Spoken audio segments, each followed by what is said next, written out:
I absolutely live for Sundays like this on the Matt Barrie Show, ESPN College Football YouTube channel. Absolutely live for this. And it comes on the final regular season weekend, the final Saturday of the regular season of the college football world. And Paul Finebaum, as he always does, joins me here. I don't even know where to start. I'm just going to give you treetops of what's going to be discussed today.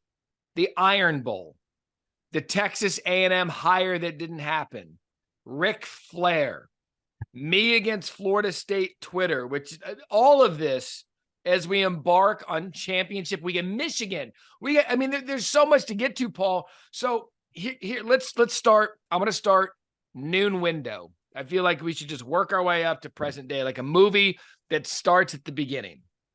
Okay. Ohio State, Michigan. Ryan Day, now 1-3 in his career as head coach of Ohio State against Michigan. Michigan against the world wins again. And here we are, Paul, talking about the Wolverines headed to the Big Ten championship 3 consecutive years.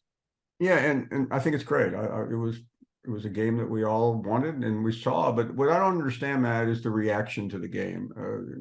Everything has been said about what happened, but tell me this: how did Michigan, the favorite at home, beating Ohio State, vindicate Jim Harbaugh, as I've heard and as you have heard from tens of thousands of Michigan fans in the most cruel, crass, and obscene manner? I mean, I think it was a phenomenal win, but I don't understand the reaction, and that's what I pose to you as we begin on Sunday morning. Yeah. Okay. So there's a couple of ways to look at that. I speculate that the vindication from Michigan people comes from those who thought that the only way Michigan was able to beat Ohio State the past few years is because they had their signs. Right. Okay. And so my guess is because people thought that that was the only way they were beating Ohio State, that this year with the sign stealing scandal no longer a thing after it's been exposed, that Ohio State was just going to run roughshod over Michigan and things were going to be restored. Well, that didn't happen.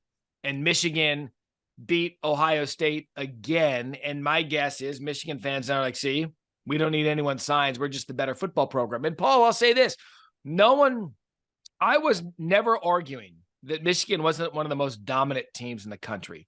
The whole argument with Michigan was with the sign stealing scandal, they were acting like they didn't do anything when it was found that they did do something to some level, playing the victim and then playing the villain. If they just went out and played football, it's clear they're one of the most dominant teams in the country, if not the most, and just go play football. But my guess, the reason they're acting that way this morning is because it's like, see, I told you so. And it just also happens to be against the team they hate more than life itself. Yeah, I mean, it took a rational and reasonable person to explain that to me. I appreciate it. But so the big story of this game is really Ohio State. Yeah. And the Ryan Day conundrum. You know, people are asking, is his job in jeopardy? No, it's not in jeopardy. Is he on the hot seat? No, he's not on the hot seat. But it's not that simple. And you know that, Matt. You don't follow a guy that goes 7-0 against Michigan and go 1-3. And yesterday was the worst loss because not only did Ryan Day lose, he was out-coached by a guy most people had never heard of until 3 weeks ago, outside of that program in the Big Ten. And that's humiliating. And there's no scraping it away. And Ryan Day can give the hard look and, you know, say all the things that, quite frankly, nobody cares about. I don't want to hear Ryan Day talk about what a crushing loss it was. We all watch the same stupid game. Now, what does it mean for his future? It means he better beat Michigan next year at home, because at some point when you have the best player on the field, and 2 years in a row, he's got the second best player in the country in his backfield, and this was competitive, but it's not enough. That's the standard at the elite programs, and Ohio State is one of the 2 or 3 elite programs in the country. Yeah, Ohio State every year trots out as much talent as anyone, including Georgia, including Alabama. They trot out more NFL talent than anyone in the country. And the one thing that has happened in this game, the game over the past couple of years, is Ryan Day, offensive mind. The quarterback hasn't stepped up. What we're seeing CJ Stroud do in the NFL as a rookie, tearing up the NFL and having an NFL receiver core at Ohio State for the past couple of years and not being able to beat Michigan. And now this year with Kyle McCord, with Marvin Harrison, Emeka Egbuka, Julian Fleming, Cade Stover. Paul, they're loaded. And that's the biggest problem for people every year. It's like, how do we see this talent? How do you run through 11 teams and then this one team? You can't figure out a way to win. And we were talking about it yesterday in studio. How many teams and fan bases would pay their salary for 11-1 every year? Not Ohio State, because it comes down to the one game, and we've seen reaction throughout, including one of their own, Maurice Claret, say Ryan Day's got to go. Well, former players don't matter because they're emotional, and that's how they are. And thank you, Maurice Claret, for giving someone Ohio State a lesson after some of your experiences. But I think he's got a real problem, though. And somebody suggested if he had a great opportunity to go somewhere, he should, and he should, because I don't like the path ahead. He played for a national championship. He's been in the playoffs multiple times. He's not getting in this year. We don't really need to have that conversation. And I think he's a very good coach. But if you can't lose that game. It's just that speaks for itself.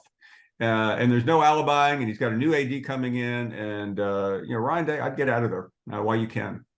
Oh, so and that's kind of a good segue to Jim Harbaugh, because we don't know what his future is going to be at Michigan. There are those that believe it's a foregone conclusion that he'll leave in the offseason. But here's what we do know. Jim Harbaugh is back for the Big Ten championship game against Iowa. I've seen it anywhere between, I've seen 3 touchdowns, about a 22.5-point favorite against Iowa in a conference championship. So barring Iowa finding an offense for the first time in a decade, I don't think there's any way they're going to win this game.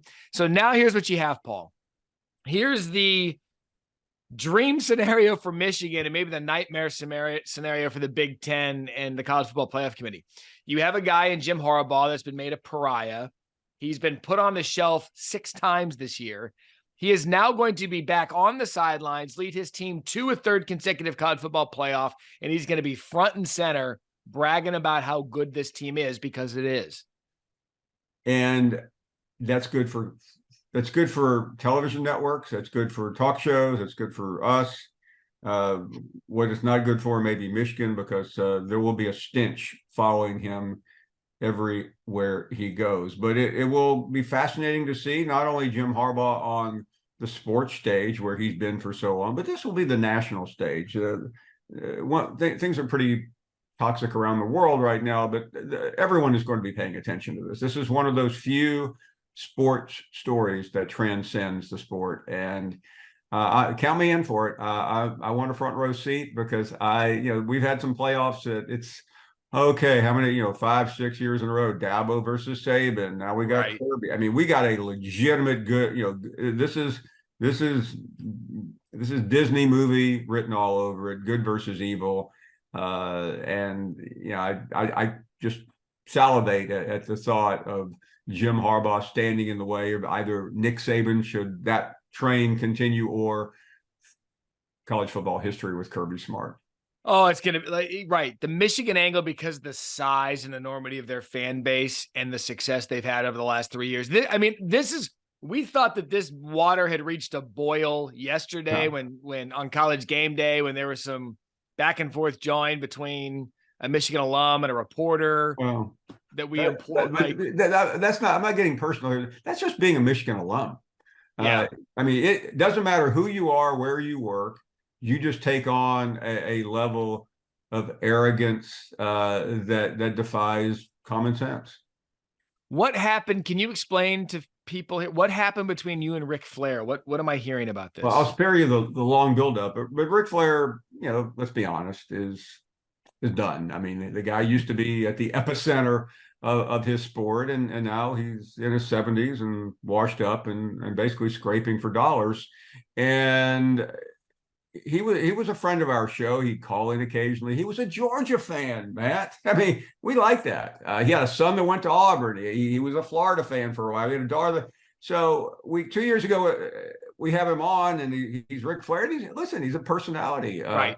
He's an entertainer. And he's on the sidelines 2 years ago in Athens.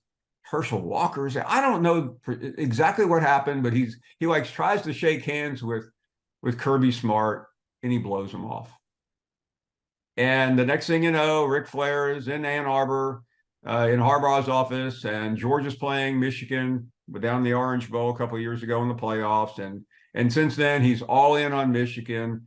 And finally, he tweeted about some episode I had with that certain Michigan Heisman Trophy winner a few weeks ago on TV, and just has tried to. I mean, I know this is going to sound crazy here, Matt. Yeah, but it just seems like Ric Flair is trying to make a name for himself off of this controversy. He's trying to stay relevant. He's trying to stay in that 15 minutes of relevancy, and it's sad. We all watch our heroes get older and fade away and show up at pro-ams and do things that they normally wouldn't do, appear on, Social Security advertisements at 3 a.m. in the morning. And unfortunately, that's Ric Flair right now. And he backs the right horse if he wants attention, because Michigan, I mean, you got to find one of them to back, but for him getting on and look, him and Harbaugh, I find that to be a perfect marriage. Yeah. I find that to be a perfect, entertaining marriage for where we are in the world right now with college football. And I don't want to get out of order. So one more thing. I mean, what's his motto? To be the man, you got to beat the man. Yeah, so yeah. Now he's that guy trying to beat the man, and the man's Kirby Smart. Something I can't feel.